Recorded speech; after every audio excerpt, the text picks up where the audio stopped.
Once one of America's top Republicans, Lawrence King is serving a 15-year prison sentence for a multi-million-dollar fraud.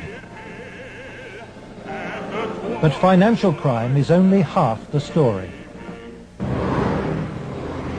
This is the true story of Lawrence King. It is the story of a cancer at the heart of America and of its continuing cover-up at the highest level. One man is attempting to uncover the full story. John DeCamp is among the most highly decorated Vietnam veterans. A former Republican state senator in Lincoln, Nebraska, he is now a lawyer fighting the legacy of Lawrence King's abuse of power. It's a web of intrigue that starts in our Holy of Holies, Boys Town, Nebraska, one of the most respected institutions in the United States, and spreads out like a spider web to Washington, D.C., right up to the steps of the nation's capital, the steps of the White House. Involves some of the most respected and powerful and richest businessmen in this United States of America. And the centerpiece of the entire web is the use of children for sex and drug dealing and drug couriers, the compromising of politicians, the compromising of businessmen, but worst of all, the corruption of key institutions of government that have the duty and responsibility to make sure these things never happen. For John DeCamp, the trail starts in a unique town just outside Omaha. World-famed Boys Town is in the news again. Made famous by an Oscar-winning film, Boys Town is America's favorite children's charity. It was founded in 1917 by a Catholic priest, Father Flanagan. Father Flanagan. The saddest spectacle in our social life is the neglected, unwanted, and unloved boy who has become a serious problem in our society. Boys Town was started to be a home for orphans. That was after World War I. And since then, society has changed and the problems of boys have changed. And so now it's a question of taking care of homeless, abandoned, neglected, abused boys, and now girls also. Boys Town has been granted the privileges of an incorporated town, a Catholic diocese, and a school district for 500 children. Boys Town has cash reserves of $500 million, but still raises up to $35 million annually, solicited from the public by begging letters and promotional videos. I'm Father Val Peter, the caretaker of Father Flanagan's Stream and the executive director of Boys Town. Does Boys Town really exist, people ask me? You bet it does. Located in the heartland of America, Boys Town youth have come from many backgrounds and locales. As they graduate, they shall seek new adventures and head for different places. But always, they shall carry with them the spirit of Boys Town. If you'd like to help Boys Town, send your tax-deductible gift to Father Val Peter, Boys Town, Nebraska, 68010.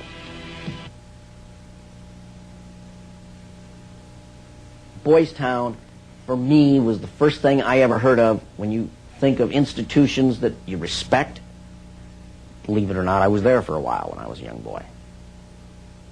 When an institution like that gets contaminated, then you better, if you got any decency at all, do something about it, or at least get it cleared up.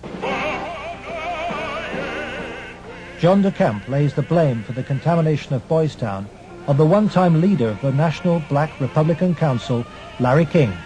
Larry King was the fastest rising black star in the entire Republican Party of the United States during all of the 1980s. And he was also one of the most evil individuals in this country in terms of being a dealer of children, in terms of being a thief, 40 million that they documented he stole, and in terms of using and compromising and corrupting one after another politicians. The base for his network was the Franklin Federal Credit Union, a people's bank in Omaha, Nebraska. Larry King was its general manager.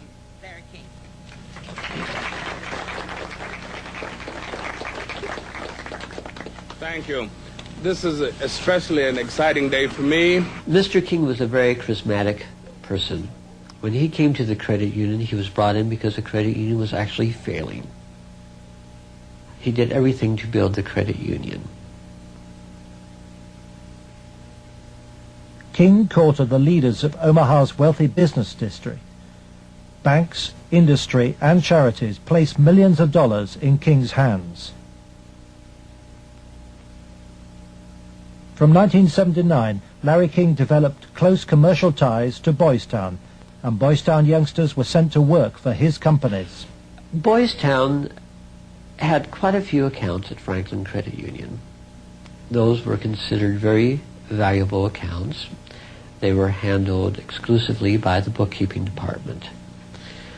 But on the average of once a month or once every 2 months, we always seemed to incorporate a person from Boys Town. But King used Boys Town not just as a source of young boys for his business. He prostituted them at sex and drug orgies. Paul Benassi was a victim of King's abuse. He was also sent by King to lure Boys Town youngsters off campus. We used to just drive around and go up toward a home. That's when we used to do some of the scavenger hunts with picking up some of the kids. You know, just kind of win their confidence, become friends with them for a while. Start inviting them to the parties. The kids were 10 years old or older. In 1986, King's plundering of Boys Town was reported by staff to its chief executive, Father Val Peter. Subsequent testimony proves that he carried out his own investigation, but that King's victims refused to talk to him. Monsignor Hupp now blames himself for Boys Town's association with Larry King. Well, in retrospect, I regret having any association with Larry King. Had I known it at the time, it would never have happened. Could you understand why a very detailed report from a social worker employed at Boys Town, identifying children and identifying their alleged abusers, never saw the light of day? Nothing happened with that. No, I can understand that, because had I known that, I wouldn't put up with that. But is that something like that happened? I don't know of it. Nebraska has a very clear statute that child abuse allegations should be reported to authorities. They shouldn't be reported to the principal of a school, the director of a facility. They should be reported directly to either Child Protective Services or law enforcement. And so Larry King remained free to feed his pedophilic parties with child victims. But in 1988, a routine review brought King's involvement with Boys Town youth to the attention of Nebraska's State Foster Care Review Board. And the information presented to the Foster Care Review Board, either via the telephone reports, the personal reports, or the reports we reviewed, Larry King's name was consistently present as someone that the youth were making allegations against. I would say we handed over at least a foot-high amount of material to authorities, and nothing happened. Omaha police now accept that Larry King may have been abusing children. Good morning, Roberta. Good morning, Steve. But its most senior officer claims the evidence was not conclusive. It is certainly possible that Mr. King was involved in illegal acts with children. If there was sufficient evidence of those types of allegations, he would have been prosecuted by the county attorney's office. For me, it was very clear that the case was not investigated and not pursued because of the alleged perpetrators. Those perpetrators, named by the children, were some of the richest and most influential citizens in positions of power in the state, men prominent in industry, politics, the media, even the police. We can only name the ringleaders. Besides Larry King, they were department store millionaire Alan Baer and the celebrity columnist of Omaha's only newspaper, the World Herald, Peter Citron. With the judicial system apparently paralyzed, Larry King spent Franklin's money on courting political influence. $10 million went on jewelry, flowers, and private planes. He cultivated contacts in the inner circles of Ronald Reagan's White House. At his palatial homes, 3 in Omaha and 1 in Washington, D.C., he held extravagant parties for the influential and powerful. His lavish spending bought him a protected life. Larry King was constantly heralded, cheered, applauded in the news media as the great businessman that's helping the poor people, the black community of Omaha. But King's extravagance attracted the attention of the Internal Revenue Service. As a result, on April the 11th, 1988, the Franklin Credit Union was raided and closed by the FBI.